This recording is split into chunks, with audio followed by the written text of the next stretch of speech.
So it's not about the fire pub, it's about the Undertaker's entrance. Did you all see it on your way by? It was closed up, we could have stopped there tonight. It's rare. But I want to tell you about somebody who entered the Undertaker's entrance as a cadaver.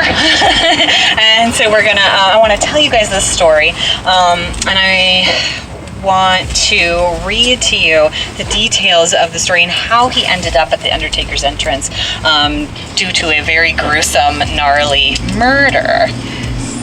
Axe murder, actually. So his name was Frederick Dames, and Frederick Dames was a prisoner of war veteran from the Civil War who came here after the war to start his own butcher shop. Frederick Dames was a butcher. His butcher shop was called the Palace Meat Market. It was located on Elk Street, but you guys now know it as State Street, and it is still to this day a popular drinking establishment. Do we know? The red light. Thank you. You guys have no idea how many tours I give, and they're like, what? I don't know. Weird.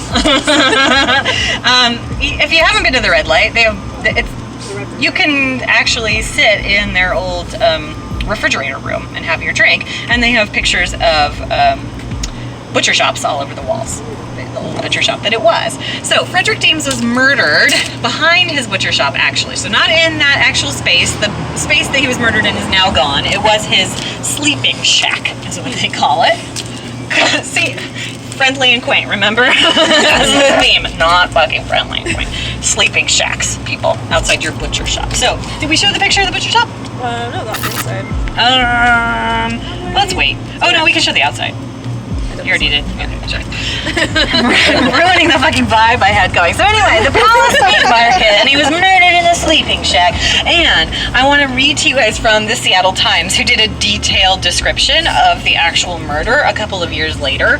And if you guys haven't had the chance to read a 1900s newspaper, highly suggest you do. Everything is fucking flowers and poetry, including descriptions of brutal murder. So I'm not going to fix what isn't broken, and I'm just going to read it to you all. It's story time, so grab your blankies. It's kind of a long one. Here we go. Oh, evidently the murderer had pushed his way quietly through the door, stepped softly to the head of the bed, turned on the light which hung near, and struck the first blow while the aged man slept. But the aim was not accurate, and before his assailant knew it, the butcher was up and grappling with his foe. Again and again the hand axe descended on the skull of the doomed man, sometimes merely slitting the scalp and again cutting an ugly wound. The butcher was not a man to cry out, and this probably accounts for the failure of the policeman on the beat to hear a noise. Are you fucking kidding me? So somebody's like, you're not gonna eat. Okay. Just protect the police. They could not have heard it, trust me. Okay. Anyway, back to the story. Okay, persons in the neighborhood did hear scuffling, but thought little of it. Finally, the terrible onslaught of the assailant was too much for the victim, and he sank to the floor. There, on his knees, he kept up the battle until a terrible blow just back of the right ear set him down. It was then that the matches were lighted, and the murderer might see that his work was well done. Listening for a moment the sound of a passerby or of persons approaching who might have heard the commotion, the bloodstained man opened the door, passed out into the night, and was gone without leaving a single mark to aid the officers in their search. Dun dun dun. Seattle Times, 1908, 3 years after the murder. So, what the Seattle Times leaves out, I mean, it was a really beautiful, flowery story, but they left out some of the really good details, which we got from the coroner's report, which are that Dames was, in fact, bludgeoned by the sharp end of an axe about a dozen times. Then he was pinned to the ground using a screwdriver through the eye socket. Oh, the proper response, my friend. What would have to happen to you in your life that you would say, you know what I want to do with my life? My career path will be to own that butcher shop where I found that guy with his skull cut off.